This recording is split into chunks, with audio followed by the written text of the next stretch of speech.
حضور سید نایاب علی شاہ علوی قادری چشتی حسنی یعقوبی ابوالعلائی جہانگیری دامت برکاتہم قدسیہ قدم بوسی کے لیے دست بوسی کے لیے حاضر ہونے کا شرف نصیب ہوا. حضور یہ ارشاد فرمائیے گا کہ ابتدائی جو تعلیم ہے آپ کی وہ کہاں سے شروع ہوئی اور پھر آپ اس راہ کے اندر آپ نے کس طرح قدم رکھا؟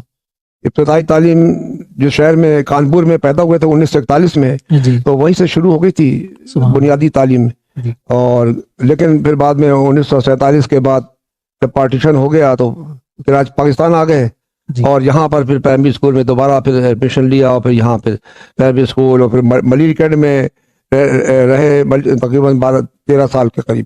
اور وہاں پر یہ میٹرک کیا. وہاں سے میٹرک کرنے کے بعد جامعہ کالج سے میٹرک کیا. اس کے بعد کراچی یونیورسٹی میں داخلہ لیا, بی ایس سی آنرس کیا, ایم ایس سی کیا, تک تعلیم حاصل کی یونیورسٹی آف کراچی سے. بڑی ہمارے لیے جتنے بھی ویورز ہیں, سننے والے ہیں, جاننے ان کے لیے بڑی خوش نصیبی کی بات ہے کہ ہمارے جو بزرگ ہیں ماشاءاللہ اس تصوف کی راہ کے اندر ایسا نہیں ہے کہ بالکل خالی ہے. دنیاوی حوالے سے بھی ماشاءاللہ حضور کو جو ہے اللہ تبارک و تعالیٰ نے علم خاص نصیب فرمایا اور روحانی حوالے سے بھی علم خاص نصیب فرمایا. حضور تصوف کی راہ کے اندر کس طریقے سے آپ کی آمد ہوئی؟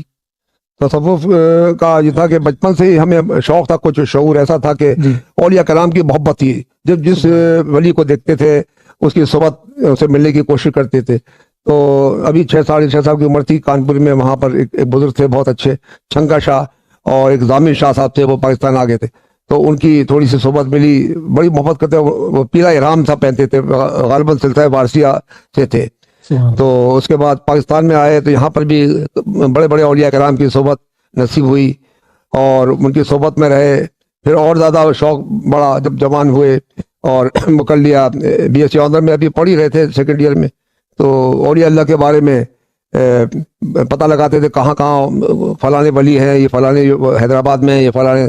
تو بہت سارے لوگوں سے ملنے گئے, تقریباً 100 کے قریب اولیاء کرام کی صحبت. ان کے جوتے سی دیکھیے, جس میں بابا تولنے شاہ حیدرآباد میں تھے, دیوانہ بابا ملیر میں رہتے تھے, ایک صوفی بزرگ تھے 90 سال کی عمر کے. اور اسی طرح سے ایک صابری سلسلے کے بزرگ تھے, ایک بزرگ تھے 3 ہٹی کے اوپر رہتے تھے. تو کافی بزرگوں کی صحبت ملی اور اسی زمانے میں بڑے بڑے علماء کرام کی صحبت بھی حاصل ہوئی. اس میں خاص طور سے میں نام لیتا ہوں حضرت مولا احتشام تھانوی صاحب, دیوبندی عالم تھے لیکن بہت علم و فضل میں بہت آگے تھے. اور میں نے قرآن شریف پڑھا حامد بدایونی سے, جو صف اول کے چوٹی کے بریلوی عالم تھے. یہ پیر کالونی میں رہتے تھے اور ہم مالٹن روڈ میں رہتے تھے. تو میں قرآن شریف پڑھنے روڈ کراس کر کے جاتا تھا, ان سے بڑی شفقت سے پیش آتے تھے مولا الحامد بدایونی. اور اس کے بعد پھر اور علماء کرام کی صحبت ہوئی, مولا عبد المصطفیٰ زری اور یعقوب شاہ کے ماڑی والے, اور کافی کراچی میں بڑے بڑے. اور شیعہ عالموں میں رشید ترابی صاحب, ابن حسن جارچبی, وہ مجھ سے بڑی محبت کرتے تھے. علامہ ابن حسن جارچبی شیعہ عالم تھے لیکن بڑے پائے کے عالم تھے. مولانا ماہل قادری صاحب, ان کی صحبت بھی ملی. بیضان لکھنوی کی. تو اس زمانے میں یہ ہوتا تھا کہ عید میلاد نبی کا جو اسٹیج ہوتا تھا اس پر سارے عالم ہوتے تھے, دیوبندی, بریلوی, شیعہ, کوئی تعصب نہیں تھا. آپس میں مل کے سرکار دو عالم صلی اللہ علیہ وسلم کا جشن مناتے تھے, جشن مصطفیٰ. تو اس وقت کوئی تعصب نہیں ہوتا تھا لوگوں میں. یہی وجہ تھی کہ سب کے سب جو ہے وہ مل کے کرتے تھے اور نظم و ضبط ہوتا تھا اور کوئی تعصب بھی نہیں تھا جیسے کہ آج کل کے زمانے میں نظر آتا ہے. علماء کرام, اور علماء کرام بھی ایسے ہوتے تھے کہ بکنے والے عالم نہیں ہوتے تھے. ایک مرتبہ کیا ہوا کہ ایوب خان کے زمانے میں چاند کا مسئلہ آیا. تو احتشام تھانوی صاحب تھے, انہوں نے کہا کہ چاند دیکھا نہیں گیا ہے لہذا عید نہیں ہوگی. تو ایوب خان نے کہا نہیں, وہ کرنا پڑے گا. مالا کنڈ میں پتہ نہیں کہاں ہم نے دیکھ لیا چاند. انہوں نے کہا بھائی جو ضروری شریعت تو یہ ہے کہ جب چاند دیکھا جاتا ہے تو پھر عید کرتے ہیں. علامہ صاحب کو انہوں نے کہا کہ آپ اعلان کریں زبردستی. علامہ صاحب نے کہا میں مر بھی جاؤں تو اعلان نہیں کروں گا. تو ان کو جیل میں, سینٹرل جیل کراچی میں ڈال دیا گیا. تو یہ علماء حق تھے, یہ وہ عالم ہیں, ان کی پیروی کی جو امام احمد بن حنبل کے, کہ کوڑے بھی کھائے لیکن انہوں نے کہا مخلوق, قرآن کو مخلوق کو, آپ نے کہا نہیں قرآن مخلوق نہیں, خالق کا کلام ہے. تو اماموں نے جب کوڑے کھائے تو آج کل کے علماء میں بہت کم ایسا نظر آتا ہے کہ جو جیل کی صحبت برداشت کی انہوں نے حق گوئی کی خاطر. اب لیکن آج کل وہ نظر نہیں آتے ہیں. صحیح. تو حضور خواجہ یعقوب علی شاہ حسنی رحمۃ اللہ تعالی علیہ کی بارگاہ میں کیسے پہنچے اور وہ کیا واقعہ تھا؟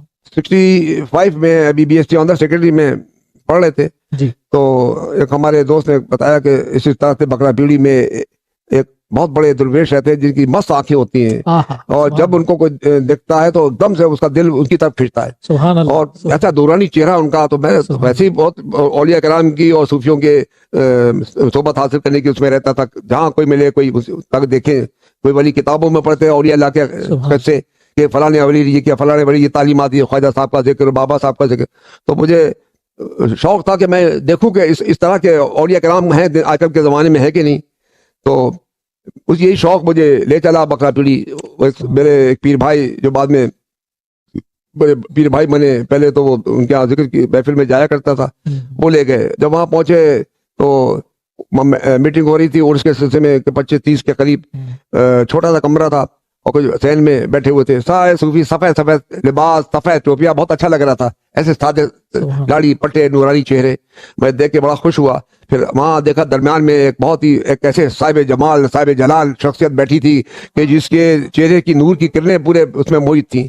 ایک دم ان کو دیکھ کے دل چاہا کہ ان کے بات کا. تو خود ہی پھر انہوں نے, جب میں تو بہت دور تھا باہر, تو خود ہی میری طرف ان کی نگاہ گئی تو ایک دم سے وہ کہا کہ اس لڑکے کو اندر لاؤ. تو وہ ایک صاحب مجھے پکڑ کے اندر ان کے پاس جگہ دی.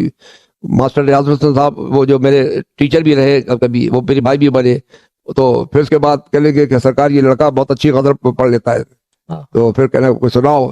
تو میں نے ایک فارسی اردو سنائی, کہہ رہے فارسی پہ آتی تو نمی دارم چے منزل بود وہ سنائی. آواز سبحان اللہ بڑی. اس کے بعد چائے کا دور چلا. اس کے بعد پھر آنا جانا رہا ہمارا. جب آتے لیکن میں یہ دیکھا کہ آہستہ آہستہ دل جو نا وہ ان کی طرف کھنچ رہا ہے, خود بخود کھنچ رہا ہے. اور جب میں دیکھتا ہوں تو چہرہ ان کا نظر آتا ہے ہر جگہ, ہر جا کے ربم دید ہے دل سوئے تو دارم اے جانے جہاں ہار دوئے تو وہ چیز آ گئی تھی. پھر آخر میں ایک ہم نے تہیہ کیا کہ ہم ان کے سے بیعت ہوں گے اور مرید ہوں گے, اور یہ ارادہ لے کے, لیکن یہ کچھ اشارہ دیں گے, ایسے نہیں یہ مجھے اشارہ دے. اگر یہ اس میں کوئی شک نہیں کہ بہت اللہ کے ولی ہیں اور صاحب کشمیر نظر آتے ہیں, لیکن یہ بتائیں گے, کچھ اشارہ دیں گے. اب یہ ارادہ لے کے چلے. تو جب وہاں پہنچے تو ہم اس وقت ہاتھ نہیں چومتے تھے, بس خالی جھک کے ہاتھ ملا رہے تھے بزرگوں کے. تو بیٹھے رہے, پھر مسکرا کے کہتے ہیں کہ ہاں بھائی جو گھر سے ارادہ لے کے جو چلے اس میں دیر ہو رہی ہے. تو میں سمجھ گیا کہ دیکھو سرکار دل کی بات کو کیچ کر لیا. پھر وہاں سے اٹھا میں اور وہاں سے چلا گیا. میں نے کہا سرکار نماز پڑھ کے آتا ہوں. تو لی مارکیٹ گیا, وہاں سے مٹھائی کا ڈبہ اور موٹے سے ہار لے کے آیا گلاب کے. کہہ رہے بھائی یہ کیا؟ میں نے کہا سرکار جو ارادہ کیا تھا وہی سمجھدار ہو, آؤ بیٹھ. پھر کہا مضبوطی سے ہاتھ پکڑو اور مضبوطی سے پکڑو کہ روز قیامت یہ چھوٹے نہیں. سختی کے ساتھ پکڑا ہاتھ. ان کی صحت بھی بڑی اچھی تھی سرکار کی. تو میں پھر اس کے بعد اپنے خطبہ پڑھایا, بڑے خوش ہو گئے ماشاءاللہ. تھوڑی دیر کے بعد ہمارے پیر بھائی آ گئے وہاں. تو کہنے بھائی نایاب جو نا مرید ہو گئے. تو میں اٹھا جو طریقے کے ساتھ, مجھے اتنا تو پتا تھا کیسے. تو پیر بھائی سے ملا, ان کی دستبوسی کی سرکار, پہلے تو سرکار کی دستبوسی کی پہلی مرتبہ مرید ہونے کے بعد. اور پھر ہوتے ہوتے پھر آنا جانا شروع ہو گیا محفل صبا میں, ذکر میں. پھر وہاں ذکر کرانے لگا. اچھا اس کے بعد یہ ہوا کہ ابھی مرید ہوئے چند مہینے ہوئے تھے 65 میں. تو میں پینٹ شرٹ پہن کے یونیورسٹی سے اپنا وہ لے کے گاؤن اور پہنچا ڈائریکٹ یونیورسٹی سے وہاں. تو دوپہر کا وقت تھا. کہنے لگے کہ کہاں سے یونیورسٹی سے آ رہے؟ میں نے کہا جی سرکار. پھر کہنے ہاں بھائی کوئی غزل سناؤ. تو میں نے غزلیں سنائی 2. جب غزلیں سنائی تو کہنے لگے اچھا میں اپنی جیب سے چھوٹا سا رومال لے کے اپنے سر پہ باندھ لیتا تھا اتنا سا, 2 آنے کا آتا, 2 آنے 4 آنے کا. کہنے لگے کیا تمہارے پاس کوئی تاج نہیں ہے؟ مرید تو ہو گیا تھا, تاج نہیں ہے. میں نے کہا نہیں سرکار. تو کہنے یہ دیکھو تھا اپنا تاج. کہنے یہ دیکھو. تو اٹھایا انہیں, تو میں نے ہاتھ میں نہیں لیا بلکہ اپنا سر جھکا دیا. سرکار نے میرے سر پہ تاج رکھ دیا. پھر کہنے لگے ارے نیا ہم نے تمہیں خلافت دے دی. میں نے کہا سرکار یہیں سے پدی کا شوربہ میرے پاس ہے کیا جو آپ نے خلافت دی ہے؟